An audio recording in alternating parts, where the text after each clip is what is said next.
Vamos a orar un momentito en esta tarde a nuestro Dios para recibir la palabra, lo que el Señor tenga preparado para cada uno de nosotros, que podamos estar atentos y con una buena actitud para que la palabra que el Señor nos va a traer esta tarde a nuestras vidas pues sea de bendición y podamos recibirla y por supuesto siempre ponerla en práctica, ¿no? Que de eso se trata. Te damos muchas gracias, Señor, por este privilegio, esta gran oportunidad que nos estás brindando en esta tarde de poder congregarnos una vez más, de poder llegar a muchos hogares, a muchas vidas que también están en este momento pendientes en sus hogares, en sus sitios donde viven, de recibir la palabra. Señor, háblanos en esta tarde y que podamos recibirla con gozo, con alegría y que estemos también dispuestos a llevarla a la práctica todos los días de nuestra vida. Ponemos este tiempo en tus manos, en el bendito nombre de Jesús. Amén y amén. Quiero llevarles a la carta de Santiago. Está casi al final de la Biblia, antes de las cartas de Pedro.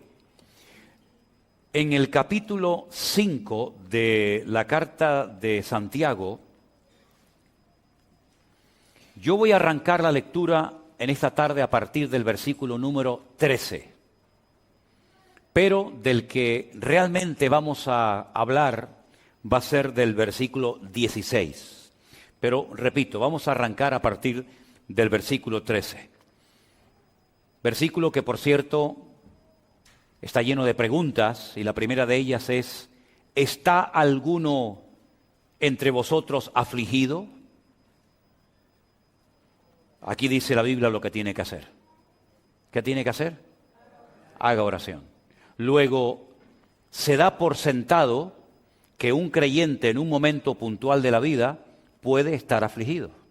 Porque si ningún cristiano pudiera estar afligido o estuviera prohibido estar afligido, la Biblia pues nos diría prohibido afligirse. Sin embargo, al afligido, la Biblia le dice lo que tiene que hacer: ponerse a orar. Y si el Señor dice que al afligido lo que se le tiene que decir es que ore, es porque la Biblia sabe que ese es el antídoto y la solución para el problema de aflicción que esté pasando ese hermano o esa hermana. La siguiente pregunta es: ¿está alguno alegre? Porque también hay momentos puntuales en la vida en los que podemos estar tremendamente alegres, ¿sí o no? No solamente afligidos. Bueno, pues al que está alegre le dice el Señor en su palabra: póngase a cantar alabanzas, no a cantar cualquier letra, no, cantar alabanzas, canciones bíblicas que conforten el corazón. La siguiente pregunta: ¿está alguno enfermo entre vosotros? Lo cual quiere decir que podemos estar afligidos, podemos estar alegres y también en un momento puntual de nuestras vidas podemos estar enfermos. ¿Y qué dice al enfermo? Llame a los ancianos de la iglesia, oren por él, únjanlo con aceite en el nombre del Señor. Es decir, que para todo hay solución, para todo, para el afligido, para el alegre, para el enfermo. No hay un vacío. No se dice, bueno, pues te aguantas, ¿no? Te quedas como estás. Sino que a cada persona, en cada circunstancia de la vida en la que se encuentre, hay una respuesta bíblica. Y ahora, para recalcar la importancia de la oración, en el verso 15 dice: y la oración de fe salvará al enfermo, y el Señor lo levantará, y si hubiere cometido pecados, le serán perdonados. Ahora, en el mundo del judaísmo, no solamente en la época del Señor Jesucristo, sino hoy en día, ellos creen totalmente convencidos que toda persona que está pasando por una aflicción o por una enfermedad es porque ha cometido algún pecado. No siempre es así. No siempre es así. No empiecen algunos a decir, bueno, entonces si estoy enfermo es que he pecado. Y si estoy en un momento de aflicción es porque he pecado. A veces sí, pero otras veces no. ¿Qué pecado había cometido Job? Si alguien en esta vida fue afligido, sin lugar a dudas fue Job. Y los amigos que vinieron teóricamente, supuestamente a consolarlo, no daban crédito y decían: ¿cómo es posible que si tú eres tan justo y eres tan bueno, ¿cómo es posible que estés enfermo? ¿Y cómo es posible que se hayan muerto todos tus hijos? ¿Y cómo es posible que tu esposa se haya puesto en tu contra? ¿Y cómo es posible que te hayas arruinado? Y no daban crédito y siempre decían, bueno, a lo mejor no eres tan bueno como aparentabas o como decías ser. A lo mejor hay algo oculto que nadie sabe, pero que Dios sí, y entonces te estás castigando por eso. Porque, repito, dentro de la cultura del judaísmo, siempre se asocia enfermedad y aflicción con pecado.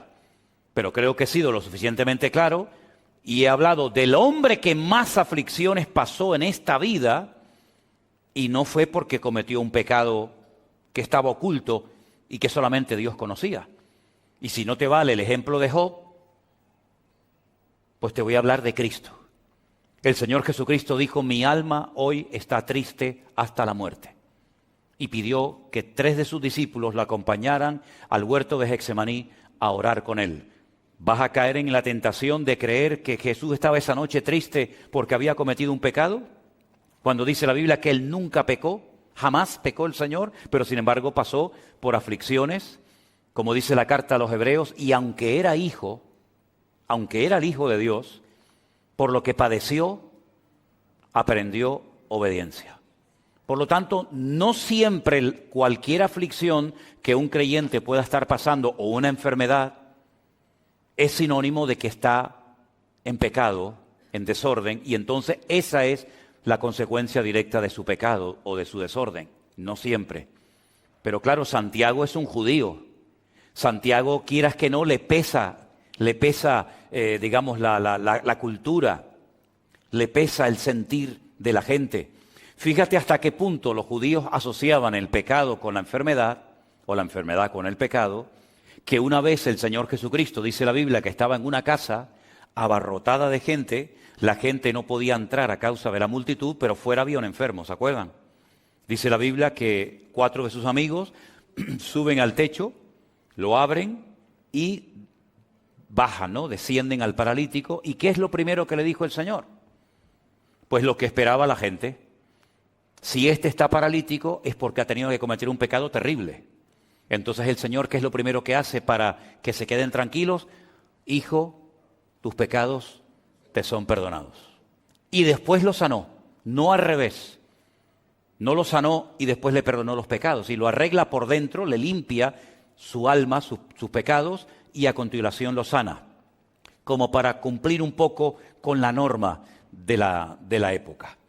Ahora Santiago, que está hablando de la enfermedad, de la aflicción y de ciertos y determinados problemas o circunstancias que podemos pasar por la vida, él está hablando pues con la cultura a la cual pertenece. Él dice que si alguno está enfermo y se ora por él, el Señor lo sana y le perdonará sus pecados. ¿Te das cuenta cómo asocia otra vez, sin querer o queriendo, los pecados con la enfermedad? Pero va más allá. En el versículo 16 dice, confesaos vuestras ofensas unos a otros, orad unos por otros para que seáis sanados. Fíjate cómo él asocia la sanidad, el milagro, con confesar las ofensas y con orar unos con otros. Bueno, tengo también que decir que hay gente que está mal porque no solamente están mal consigo mismos, sino que a lo mejor su relación con alguna persona de su entorno pues no está muy bien, que digamos, y eso te afecta espiritualmente y a la larga también te afecta físicamente. El libro de Proverbios nos habla mucho acerca de la envidia, de los celos, de la falta de perdón, del tener resentimiento, amargura en el corazón, que al final te termina pasando factura en los huesos, en los riñones, en el corazón y en otros miembros del cuerpo. Así que hay que ir muy delicadamente con este tema, porque hay creyentes o hay iglesias que enseñan que cada vez que te pasa algo malo, cada vez que te enfermas, cada vez que tienes alguna aflicción, es un castigo porque has pecado y has desobedecido al Señor. Bueno, repito, a veces puede ser que sea así, pero no siempre es así. La regla no siempre funciona así, sino que a veces hay cosas que no entendemos, pero que Dios permite una prueba en nuestra vida Bueno, pues para enseñarnos algo, para que oremos más, para que nos acerquemos al Señor y para que descubramos la fidelidad de Dios, la cual hemos cantado en esta tarde, en todas las circunstancias de la vida en la que nos encontremos. Ahora, Santiago dice que no la oración en sí misma, sino la oración eficaz del justo es la que puede mucho. Alguien dijo en cierta ocasión que el último elemento en la oración tengo que ser yo. Si nosotros vemos el Padre Nuestro, antes de que en el Padre Nuestro se pidan algunas cosas, ustedes saben que hay varias cosas que se piden, ¿no? En el Padre Nuestro, el pan nuestro de cada día danoslo hoy, perdona nuestras deudas como nosotros perdonamos a nuestros deudores, no nos metas en tentación, líbranos del mal. Antes de llegar a las peticiones, al principio se exalta y se glorifica el nombre de Dios. Santificado sea tu nombre. Venga a nosotros tu reino. Ahí no se está pidiendo nada a título personal, sino que lo que pretende el que ora, que puede utilizar esa oración como una base o como un modelo, es glorificar a Dios, levantar en alto su nombre, que en la oración el centro sea el Señor y no yo, y después, paulatinamente, progresivamente, el que está orando, utilizando esta oración modelo, comienza a pedir cosas a título personal. Pero en la oración yo tengo que ser el último en la lista y el primero que tiene que aparecer en nuestras oraciones siempre es el Señor. Porque si nosotros recurrimos única y exclusivamente a la oración cuando tenemos problemas, ya estamos empezando a orar mal. Esa no es la oración eficaz. Si la oración eficaz del justo puede mucho, a mí me interesa saber en qué consiste una oración eficaz. Porque si la Biblia dijera que la oración puede mucho, eso significa de que no tiene ninguna condición, ningún requisito, la oración en sí misma. Pero es que no dice eso la palabra. La palabra dice que es la oración eficaz la que puede mucho. Si ustedes se dan cuenta, esa última frase, la oración eficaz del justo puede mucho, es la última parte de un versículo que empieza diciéndonos lo que hay que hacer para que mi oración sea eficaz. Porque muchas veces decimos, la oración eficaz es la que se hace en el nombre de Cristo. ¿Es verdad? Es verdad, no hay nada que añadir, no hay nada que objetar. La oración eficaz es la que oramos conforme a la voluntad de Dios. ¿Es verdad? Pero pocas veces se hace referencia a lo que se dice antes de esa frase para que nuestra oración sea realmente una oración eficaz. Lo primero que dice Santiago en el verso 16 es: confesaos, no los pecados se les confiesan a Dios, pero confesaos vuestras ofensas unos a otros. Bueno, hay un capítulo en la carta de Santiago, que es concretamente el capítulo 3, donde él habla acerca del poder de la lengua. ¿Se acuerdan, no? Y él relaciona el hablar mal con atraer ciertas y determinadas enfermedades o cosas negativas en nuestra vida. De hecho, bendecir significa hablar bien. Maldecir significa hablar mal. Entonces fíjense cómo en la mentalidad del judío siempre la enfermedad es sinónimo de que algo malo esa persona ha dicho. ¿De dónde arranca esa costumbre o esa tradición de que el que habla mal, el que se comporta mal, puede llegar a traer una enfermedad? ¿Saben de dónde arranca esto? No de los tiempos de Adán y Eva, no. Esto arranca de un momento en el desierto en el que dos hermanos carnales se juntan y comienzan a hablar mal de otro hermano carnal que tenían. ¿Se acuerdan? ¿Saben de quién estoy hablando, no? Eran 3 hermanos: Aarón, Miriam y Moisés, que era el más pequeñito. Ellos sabían que el Señor estaba con Moisés y que lo había llamado y que lo había escogido y que era el instrumento que el Señor estaba utilizando para llevarlos de la esclavitud a través del desierto, y el objetivo final era la tierra prometida. Pero en el desierto, estos 2 hermanos comienzan a hablar mal de su hermano. Y dice la Biblia que Miriam quedó leprosa. Y todo el pueblo se detuvo en el desierto. No podían avanzar porque no iban a dejar abandonada en el desierto a Miriam. Se podía morir de sed, se podía morir de calor. Y no es cuestión de abandonar a una persona porque se ha comportado malamente. Entonces, la Biblia dice que Moisés iba a orar por su hermana, pero tenía que ser expulsada, excluida de la comunión del pueblo durante una semana. Y durante esa semana, el pueblo, dice la Biblia, que no avanzó en dirección a la tierra prometida. Primera lección que vemos aquí, el hablar mal en esa ocasión contrajo la lepra. Por eso los judíos, cuando hablan de las enfermedades, y hay miles de enfermedades, dicen que las personas que tienen problemas de la piel, todas las enfermedades de la piel tienen que ver con la mala forma de hablar. La crítica, el chisme. Ahora todo el mundo se está mirando la piel, ¿no? A ver si tiene algún granito, algún lunar, y dice, uy, es que ayer dije no sé qué cosa, y este lunar cada vez está más grande. Bueno, repito, no siempre las cosas son así. Hay excepciones, ¿verdad? Pero todo arranca de ahí. La Biblia nos enseña que el pueblo estuvo esperando a que el Señor sanara y restaurara la vida de Miriam. Algunos me han preguntado, pero es que los que hablaron mal fueron dos, Aarón y Miriam.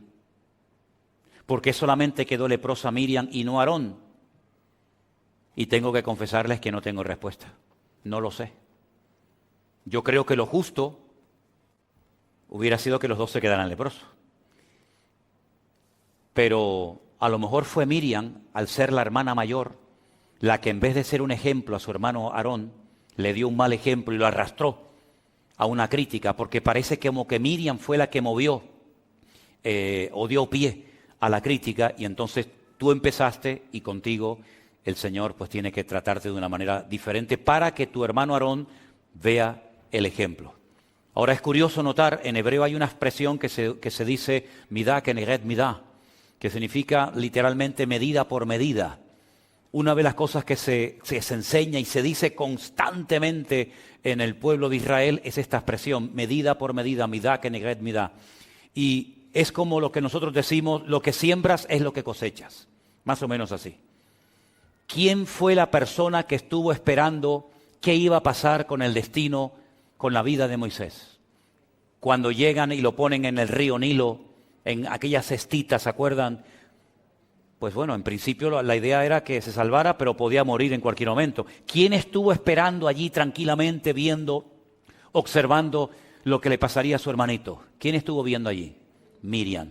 Estuvo esperando y no se fue hasta que la hija del faraón llegó y dice, ¡ay, qué niño tan hermoso! Dice, qué niño hermoso, cogió y se lo llevó y lo adoptó como si fuera un hijo suyo. Bueno, pues así como ella estuvo esperando por su hermano Moisés, ahora es Moisés el que está esperando por su hermana Miriam, que lo ha criticado, pero que él va a orar por ella, el Señor la va a sanar, va a ser restaurada, unida otra vez al pueblo, y el pueblo va a seguir avanzando hacia su destino final, que era la tierra prometida. Qué hermoso, ¿verdad, hermanos?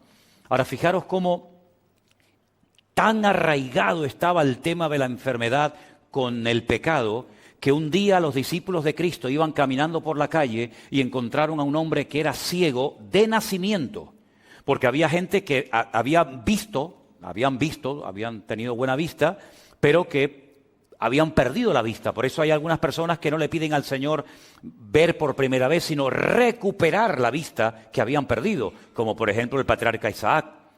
Isaac no siempre fue ciego. Isaac fue ciego cuando ya era viejito, cuando era mayor, pero él vio perfectamente durante mucho tiempo.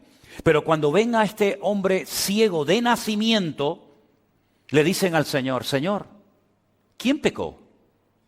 ¿Este o su padre para que este hombre haya nacido con esta terrible enfermedad de la ceguera desde su más tierna infancia? Y el Señor le dice, es que no van por ahí los tiros, queridos. Este hombre no es ciego, este hombre no está enfermo porque su padre cometió un pecado y ahora el hijo está llevando el pecado del padre. Ni siquiera él ha cometido un pecado para que tenga este castigo. No. ¿Saben por qué este hombre ha nacido así? Y claro, ellos no tienen respuesta, porque ellos asociaban enfermedad con pecado, pecado con enfermedad. Pero cuando el Señor le dicen, ¿sabéis por qué este hombre ha nacido ciego? Ellos no tienen respuesta, porque nadie enseñaba eso. Dice, este hombre ha nacido así para que la gloria de Dios se manifieste en él. Y se den cuenta ustedes que esos argumentos que ustedes tienen no siempre son acertados, no siempre son correctos, sino que aquí hay una excepción, ¿verdad? Y esta excepción es que yo estoy aquí para ser glorificado en la vida de este hombre.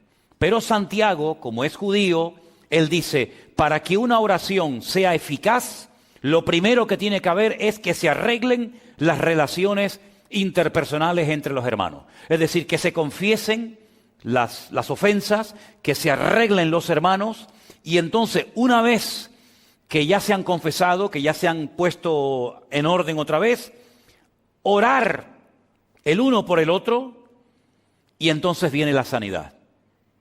Fíjate qué curioso cómo a veces en nuestra vida, sin darnos cuenta, la cultura, la educación que hemos recibido, el trasfondo religioso del que venimos, el país del que venimos, etcétera, etcétera, cómo en un momento determinado en nuestra forma de orar, en nuestra forma de predicar, en nuestra forma de vivir la vida, puede en un momento determinado ejercer una influencia tan grande que Santiago dice, sí, la oración eficaz del justo puede mucho, pero un momento, primero hay que pedir perdón, luego hay que orar, tenemos que llevarnos bien entre nosotros y luego la oración es eficaz, pero antes no. Bueno, yo creo, sinceramente, con todo mi corazón, que la oración, por supuesto, es el antídoto y la respuesta divina, la respuesta celestial para muchos males de la vida, pero creo que también, y pocas veces, o yo personalmente nunca he escuchado a nadie, que diga que la oración es una escuela. La oración es una escuela y quiero explicarme. ¿Por qué oramos nosotros? ¿Por qué oramos? Porque cuando generalmente oramos por algo, es porque ese algo, por nosotros mismos, no lo podemos conseguir, ¿sí o no? Si yo, por ejemplo, tuviera que pintar la pared de la iglesia, y yo puedo por mí mismo pintar la pared de la iglesia, pues yo vengo, cojo el rodillo y pinto. Si yo puedo salir a la calle y hacer cualquier cosa por mí mismo, instintivamente lo vamos a hacer. Pero la oración me enseña a depender de Dios. Porque hay cosas, como cristiano, por mucho conocimiento bíblico que usted pueda tener, por muchos años que lleve en la iglesia, por mucho tiempo que lleves en el ministerio predicando la palabra, hay un momento en el que tú dices, yo me siento incapaz, totalmente impotente de solucionar este problema. Por ejemplo, hace poco prediqué de Jairo. ¿Se acuerdan de Jairo, el principal de la sinagoga de Jericó? Ese hombre sabía la Biblia de memoria. Era un rabino, era una persona con influencia, una persona que daba consejos a casadas, a solteros, a viudos, a matrimonios. Pero hay un momento en el que él tiene un problema familiar que su religión, su conocimiento, su experiencia en la vida no le ayudan. ¿Y a quién tiene que ir? A buscar ayuda al maestro. Si él pudiera en ese momento haber solucionado el problema con la niña que estaba enferma, que después sabemos que murió, nunca hubiera recurrido al Señor. Pero la enfermedad de su hija, posteriormente la muerte de su hija, lo impulsa a buscar al Señor. Y ahí hay una lección muy importante. Nosotros dependemos en la vida para todo de nuestro Señor Jesucristo. El único que no necesita de nada ni de nadie es nuestro Dios. Pero nosotros muchas veces a lo largo de nuestra vida vamos a tener que orar, no solamente para dar gracias, sino para pedir misericordia, para pedir sanidad, para pedir sabiduría y tantas cosas que no vamos a poder obtener por nosotros mismos. Esa es la primera lección de la escuela del taller de la oración, la dependencia que tenemos del Señor. Segunda lección, ¿por qué oramos? Porque sabemos que Dios nos oye, ¿sí o no? Si nosotros supiéramos que Dios no nos va a oír, seguramente no oraríamos, ¿sí o no? ¿Sí o no? Pero dice la Biblia, esta es la confianza que tenemos en Él, que si pedimos alguna cosa conforme a su voluntad, sabemos que Él nos oye. Y si sabemos que Él nos oye, tenemos las peticiones que le hayamos hecho. Segunda lección, nuestro Dios nos oye porque no es un Dios sordo. Esto que para nosotros es normal, orar por la comida, orar por un hijo que se va a la escuela, orar por un principio de un culto, orar por cualquier actividad, esto ya lo hemos aprendido y lo tenemos tan interiorizado que para nosotros no es ningún problema saber que cuando oramos al Señor, el Señor está oyendo nuestra oración. Tercera lección que enseña la oración, que Dios no solamente me oye, sino que Dios responde. Y hay muchas pruebas y testimonios, yo creo que aquí entre nosotros y los hermanos que nos están viendo esta noche en sus hogares, que nuestro Dios no solamente nos oye, sino que nuestro Dios nos responde. ¿Hay alguien aquí que en algún momento de su vida pidió al Señor algo y el Señor se lo concedió? Entonces es algo que no hace falta enfatizar demasiado, porque todos sabemos perfectamente que Dios no solamente oye, sino que Dios también responde a nuestras oraciones. Entonces todo esto que les acabo de decir, el confesar los pecados, el no tener nada con ningún hermano o hermana, el orar los unos por los otros, todo esto son los ingredientes que me permiten a mí después ir a orar y saber que esa oración Dios la oye, Dios la responde y es una oración eficaz, es una oración efectiva. No es una oración que es una pérdida de tiempo, sino es una oración que obtiene los resultados por los cuales se hizo tal oración. ¿Se dan cuenta? El Señor Jesucristo, cuando está en el cementerio donde está enterrado Lázaro, ¿qué dijo? Padre, gracias te doy porque sé que siempre me oyes. Nunca dudemos de que nuestra oración, cuando se la elevamos a nuestro Dios, Dios siempre nos va a oír y si es su voluntad y el tiempo adecuado, el Señor responderá a nuestra oración. Pero creo que también a veces es bueno que nos examinemos a nosotros mismos. Además es bíblico, ¿sí o no? Cuando celebramos la Santa Cena solemos leer esos versículos de 1 Corintios que dice, probaos a vosotros mismos para que no seáis juzgados. Examinaos a vosotros mismos. Y en ese contexto de probarnos, en ese contexto de examinarnos a nosotros mismos, Pablo por ahí mete la idea y dice, porque por haber tomado indignamente el cuerpo y la sangre del Señor, muchos duermen, muchos hay débiles entre vosotros y hay muchos enfermos.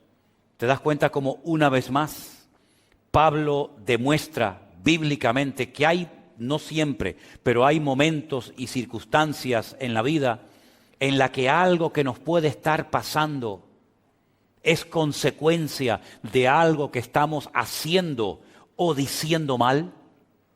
Porque repito, bendecir es hablar bien y maldecir es hablar mal. Por eso Santiago dice, la boca es como una fuente. Y una fuente, no existe en el mundo una fuente que echa agua dulce y al mismo tiempo agua salada.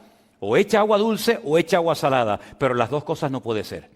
Y Santiago dice que a veces en nuestras lenguas, en nuestro vocabulario, en nuestra forma de hablar, salen palabras adecuadas y salen palabras inadecuadas o incorrectas. Y eso es lo que muchas veces paraliza, permítame la expresión, congela la oración. ¿Por qué? Porque no se están dando los ingredientes adecuados para que esa oración sea respondida por nuestro Dios. También es verdad, y hay que decirlo, lo podemos ver perfectamente en la carta, en el libro de Daniel, que hay momentos en la que la oración entramos en un nivel de guerra, de batalla espiritual. Daniel oraba y ayunaba durante 21 días, no recibía ningún tipo de respuesta, hasta que un ángel le viene y le dice, es que he estado peleando contra el príncipe de Persia. Tu oración fue oída desde el primer día que te dispusiste a orar, tu oración subió a la presencia de Dios. Pero una cosa es que suba la oración y otra cosa es que baje la respuesta, son dos cosas diferentes. Y aquí de lo que se trata no solamente que Dios me oiga y que suba a su presencia mi oración, sino que yo obtenga la respuesta a la oración. Pero hubieron interferencias, hubieron guerras espirituales por el camino y al final, pues con la constancia y con la perseverancia se ha obtenido la respuesta y el favor de Dios. Así que, queridos hermanos, yo creo que es muy bueno que de vez en cuando nosotros, antes de orar, nos hagamos la siguiente pregunta. ¿Cómo está mi relación con mi Señor? ¿Cómo está mi relación con Él? ¿Hay interferencias? ¿Hay cosas que están bloqueando la oración? Mire, le voy a poner un ejemplo. Pedro dice que hay oraciones que están siendo intersectadas, tienen interferencias, no son efectivas. Y habla, por ejemplo, del matrimonio. Dice, no tratéis ásperamente a vuestras mujeres, lógicamente se refiere a los maridos, ¿no? A los que están casados. No tratéis ásperamente a vuestras mujeres. ¿Y qué dice? ¿Alguien sabe lo que dice lo siguiente del versículo? Exactamente. Para que vuestras oraciones no tengan estorbo. Y uno dice, ¿qué tiene que ver que yo haya discutido o peleado con mi mujer hace 10 minutos para después ir a la presencia del Señor y orar? ¿Es que Dios no me va a responder a mi oración? ¿La respuesta cuál es? No. ¿Pero por qué no? Porque ya te lo estoy diciendo. Porque has dejado a una persona herida, has dejado a una persona humillada, llámese esposa, hijo, marido, amigo, quien sea, has roto todo esto, has hecho un desastre y después te vas con toda tu cara a la presencia del Señor. Señor, respóndeme, Señor, ayúdame. Y el Señor dice, no, esto no funciona así. Esto no funciona así, querido. Si en el altar te acuerdas de que algo hay contra un hermano contra ti, deje su ofrenda en el altar, no pasa nada, no se la va a llevar nadie. Yo le espero. Vaya, reconcíliese con su hermano y una vez que haya arreglado su relación horizontal, venga a mi presencia y verticalmente las cosas van a fluir con toda naturalidad. Amén, hermanos. Parece fácil, ¿no? Pero es más fácil confesarle los pecados a Dios que pedirle perdón a un hermano. ¿Sí o no? Bueno, algunos dirán, a mí no me cuesta. Bueno, pues me alegro mucho y lo felicito. Pero esto es así como funciona. La oración no es tocar un botón y Dios tiene que responderme a todo lo que pido y a todos mis caprichos y a todos mis deseos, sino que a veces hay cosas que están afectando y tú te tienes que parar y honestamente decir, Señor, llevo mucho tiempo orando por esto, ¿Es que acaso Dios necesita 20 años para responderme a esta oración? Cuando aquel hombre le dijo al Señor, Señor, no hace falta ni que vengas a mi casa. ¿Para qué? Di la palabra. Con que digas la palabra, con que des la orden, problema solucionado. Y el Señor le dijo, en todo Israel he encontrado un hombre con tanta fe como este. Porque este hombre entiende el concepto de autoridad. Y él lo que sabe es que si yo doy la orden, automáticamente su criado será sanado. Entonces mi pregunta es, ¿y si yo le estoy pidiendo al Señor por algo y el Señor no da la orden y pasa un tiempo y otro tiempo y sigo y no hay respuesta? Yo creo que deberíamos de pararnos como cristianos mínimamente maduros que somos y preguntarnos, Señor, ¿hay alguna interferencia? ¿Hay algo que a lo mejor esté haciendo mal? ¿Algo que no me acuerdo y que está impidiendo que me llegue la respuesta a esta petición que llevo tanto tiempo haciéndote? Y si somos honestos, a lo mejor el Señor nos dice, mira, ay, no me acordaba yo de eso. ¿Saben que una vez le pasó a un gran hombre de Dios esto? Dios le había dado una gran promesa a un hombre de Dios y la promesa era la siguiente: todo lugar que pise la planta de tu pie, te lo daré a ti y a tu descendencia. Está claro, ¿no? Promesa maravillosa. Todo lo que pise la planta de mi pie, por supuesto dentro del territorio que Dios me ha designado, Dios me lo dará. Nadie te podrá hacer frente en todos los días de tu vida. Y si dudas que mi siervo Moisés se llevó la presencia de Dios a la otra vida y tú tienes menos, como estuve con Moisés, estaré contigo. Bueno, la promesa maravillosa. Atacan la ciudad de Jericó, la ciudad cae conquistada inmediatamente. Una victoria contundente para la gloria del Señor. Hasta todavía seguimos predicando de la victoria de Jericó, a pesar de que han pasado miles de años. Pocos días después se van a un pequeño pueblecito llamado Hai, son derrotados, son humillados, hombres perdieron la vida, niños llorando porque su papá murió, mujeres viudas, un desastre. Josué se rasga las vestiduras y dice, aquí hay algo que no me encaja. Tú me dijiste que ibas a estar conmigo todos los días como estuviste con Moisés. Yo no me inventé eso es una promesa que tú me diste a mí. Tú me dijiste a mí que tú me vas a ayudar y que todo lugar que pise la planta de mi pie va a ser nuestro. Pues aquí algo ha fallado. Aquí no se ha cumplido la palabra. Un día me ayudas y otro día veo derrota. Un día estoy en la gloria y otro día bajo los infiernos. Algo ha pasado aquí.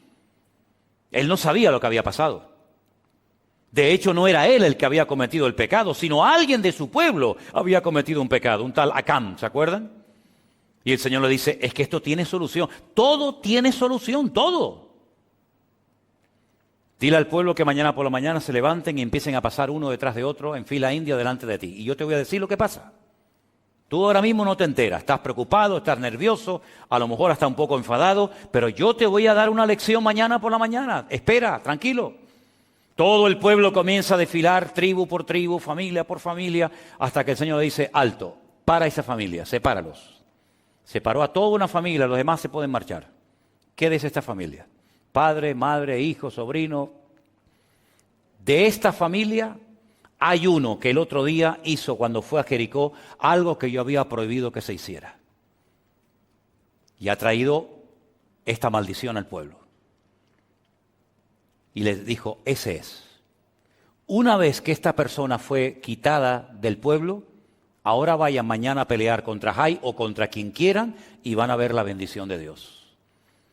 Estas cosas solamente ocurrían en el Antiguo Testamento, en aquellos tiempos de Josué, de Moisés, de David. ¿O pueden ocurrir hoy en día? Por supuesto que sí. ¿Cuántas veces, queridos hermanos, nos hemos visto a lo mejor afectados? Porque hay personas que, como somos un cuerpo, porque la Biblia dice que la iglesia es el cuerpo de Cristo, oiga, si yo tengo un problema en la pierna, pues lo tiene todo el cuerpo. Y si yo tengo un problema en la vista, lo tiene todo el cuerpo. No es que el miembro va por su cuenta, no, es que nos afecta a todos, tanto lo bueno como lo malo. Y el Señor le dio una lección tremenda a Moisés cuando le dijo, saca a tu hermana del pueblo hasta que sea restaurada, hasta que yo la vuelva a sanar.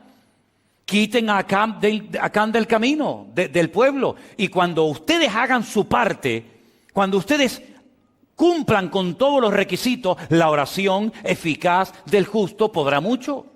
Pero no es la oración así en plan genérico la que funciona, sino aquella que antes de armarla, antes de pronunciarla y presentarla delante del Señor, es como un paquete, ¿no? Es como si yo voy a traerte algo y quiero que vaya lo mejor presentado posible. Yo no puedo llevar todo a pedazos. Me llevo mal con este, no hablo con la otra. Hice este mal testimonio, cometí este pecado, pero bueno, igualmente yo le llevo este destrozo al Señor, se lo llevo y le digo, y el Señor dice, no me traigas así no puedes venir a mi presencia. Como aquel hombre que dice que estaba un día en la boda, mal vestido, y le dicen, ese hombre que hace ahí mal vestido, hoy tiene que venir vestido de una forma diferente y viene de una forma indecorosa, saquen a ese hombre de aquí, porque no viene para la ocasión, preparado. Exactamente es igual. Oye, que nos vamos a presentar no a un Señor normal y corriente, nos vamos a presentar ante un Dios santo que demanda orden y obediencia por nuestra parte. Y cuando yo vengo delante de Dios, una cosa es que yo venga con mi vida destrozada, ¿verdad? Y otra cosa es que yo ahora como creyente, yo pretenda que venga delante de Dios con mi vida patas arriba, en desorden, en rebeldía, en desobediencia, y encima pretenda que Dios me arregle la vida en 5 minutos. Hermano, mira, te voy a decir algo y sinceramente te lo digo. Esto no funciona así. Esto no funciona así. Claro, al principio, cuando uno empieza en los caminos del Señor, pues, oye, uno hace las cosas por inercia, ¿no? Uno piensa que... Pero después de un tiempo, uno se tiene que parar y decir, Señor, la oración es algo muy serio, ¿eh? La oración es algo muy serio.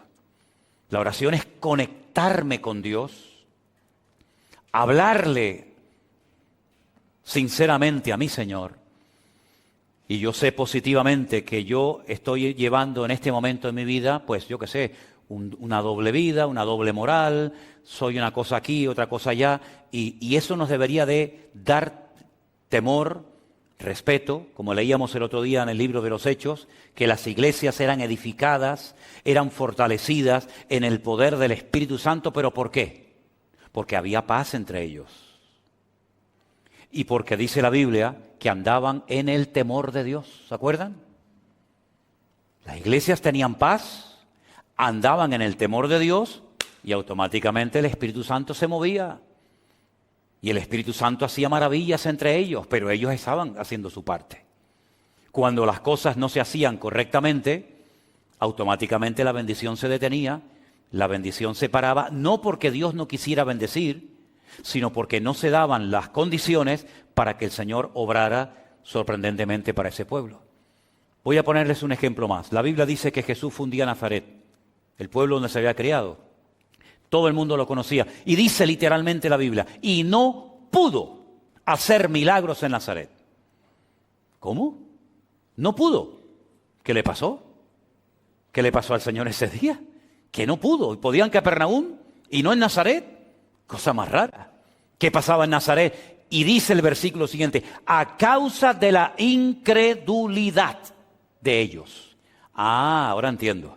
Es decir, que si no hay fe, si hay desconfianza, si hay incredulidad, ¿Dios no puede operar? No es que Dios no pueda operar, es que Dios ha puesto unas condiciones encima de la mesa, hermanos. Y las condiciones que Dios pone son para nuestro beneficio. Y son las condiciones que Él ha puesto para enseñarnos a vivir una vida cristiana ordenada y no una vida cristiana a nuestro aire, donde todo vale y no pasa nada. ¿Cómo que no pasa nada? Claro que pasa, mi querido hermano. Para que vuestras oraciones no tengan estorbo. La oración es algo increíblemente poderoso. Yo creo que es una de las cosas más hermosas que Dios le ha dado al creyente. Sinceramente. Y como lo he dicho en muchas ocasiones, lo vuelvo a repetir ahora. Puedes orar de pie, puedes orar sentado, puedes orar en un avión, puedes orar en un barco, puedes orar de día, de noche, en la postura que quieras. Y Dios siempre te va a oír, pero para que sea una oración eficaz, una oración que obtenga resultados, una oración que glorifique a Dios, tiene que ser una oración según el modelo bíblico. Y yo recomendaría a los que quieren ahondar un poquito más en esto, que lean las oraciones que se hacían en la Biblia. Por ejemplo, hay una oración preciosa que Esdras hace en el libro de Esdras. Léanla, es tremenda. Las oraciones que hacía Daniel, las oraciones que hacía Cristo, no solamente la del Padre Nuestro, la de Juan 17, por ejemplo, una oración tremenda. La oración, por ejemplo, que hace Pablo, que está escrita en la carta de Pablo a los Efesios. Es decir, hay muchas oraciones y los salmos, en los salmos hay muchísimas oraciones. Leyendo todas esas oraciones y viendo cómo esa gente oraba, cómo glorificaban a Dios, cómo preparaban el terreno antes de entrar a la petición, cómo exaltaban y glorificaban el nombre de Dios, sus proezas, sus maravillas, sus milagros. Y al final, casi al final de la oración, presentaban su petición, su dolor, su carga, su emoción, su sentimiento. Uno puede llegar a aprender muchísimo. Así que vamos a dejarnos enseñar e instruir por el Señor, no solamente a través de la palabra, cosa que tenemos clarísimo que hace, sino que, repito, para mí la oración es una escuela. Porque hay oraciones que Dios responde más rápido que otro. ¿Qué ingredientes tiene que tener la oración? ¿Qué estorbos puede tener la oración que me impiden obtener la respuesta a mi petición delante del Señor? Etcétera, etcétera. Y creo que también es bueno, y termino, ver que hay oraciones que para que sean no oídas, siempre las oye, para que sean respondidas por el Señor, hay un factor de vital importancia. Que hay algunos que lo quieren apartar, pero no lo apartes porque tampoco funciona. Y es el factor tiempo. Hay oraciones que en este momento Dios no te puede responder porque no estás preparada o preparado para recibir semejante bendición o semejante respuesta. Es como si una mujer embarazada le pide al Señor, Señor, yo quiero que salga el niño ya. Quiero verlo ya, no aguanto más. ¿Cuánto tiempo llevas de embarazada? 3 meses y medio. No ores así, no ores así. Porque si Dios responde a tu oración, el niño va a nacer muerto. Se puede morir. Tienes que aprender a esperar. Pero es que ya llevo 3 meses. Pero aún te queda. Aún te queda. No está formado. No está formado, se está formando poquito a poco, pobrecito. Ahora una cosita, mañana la otra. Si tuvieras el niño ahora, tendrías un monstruo, tendrías un niño que no está preparado para la vida. Y para cumplir tu capricho y para que te quedes contenta, tengo que hacerle un daño a otra persona. Entonces...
Tienes que aprender a esperar. Pablo le dijo al Señor, quítame este aguijón, Señor. Yo te lo he pedido ya 3 veces. Y el Señor le dijo, bástate mi gracia. Porque mi poder, ¿en qué se perfecciona? En la debilidad. Entonces él tuvo que aprender una lección por medio de la oración, en este caso no respondida, de que el poder de Dios se perfecciona en la debilidad. ¿Dónde aprendió eso? A través de la oración. En este caso de una oración que el Señor le dijo, espera.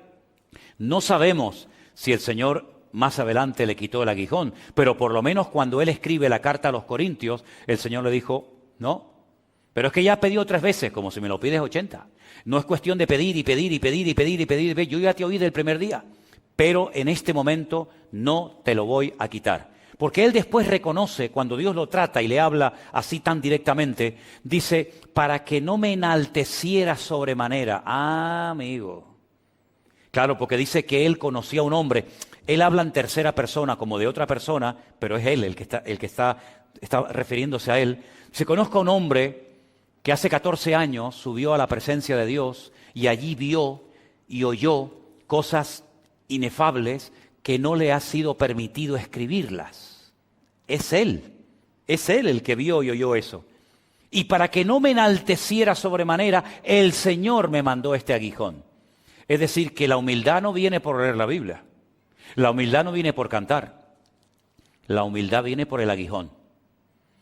Y si quieres aprender a ser humilde y que no se te suba a la cabeza todo lo que sabes, que ni siquiera está en la Biblia escrito, y todo lo que has visto, que nadie lo ha visto, sino solamente tú, pues yo te tengo que mandar temporalmente un aguijón para que no te enaltezcas sobremanera. Entonces, a veces puede ser en un momento determinado de la vida que Dios nos manda un aguijón. Yo no voy a decir cuál es tu aguijón, pero puede ser que a veces el Señor tiene en tu vida una situación que es la que te mantiene humilde. Y es la que te mantiene con los pies en la tierra y con la cabeza en el cielo. Y es la que impide que te vuelvas loca y te vuelvas otra vez a revolcar en el mundo. Entonces el Señor te tiene así como un poquito frenado, ¿no? Como un poquito retenido, y en el fondo te está haciendo un favor el Señor. Porque el Señor, como hemos cantado, es bueno y para siempre es su misericordia. Así que creo que tenemos que aprender mucho para orar cada día mejor y para no desesperarnos, sino saber que mi Dios me oye y que Él tiene todo bajo su control y que cuando lo crea oportuno, el Señor me dará lo que le he pedido si es su voluntad. Amén, hermanos. Cierra tus ojos en esta tarde, ahí donde estás. Confía en el Señor, que Él hará en su debido tiempo. Aleluya. La oración eficaz del justo puede mucho. Señor, enséñanos a orar eficazmente, a cumplir con todas las condiciones y requisitos que tú nos enseñas en tu palabra, para que nuestras oraciones no sean estorbadas, para que nuestras oraciones sean efectivas, eficaces, y podamos ver la gloria de nuestro Dios cada día en nuestra vida. Gracias te damos, Señor, porque tu palabra nos enseña, pero también la oración nos muestra lecciones fundamentales para poder vivir vidas cristianas victoriosas y bendecidas. Ponemos nuestra vida en tus manos con acción de gracias en el nombre de Jesús. Amén y amén.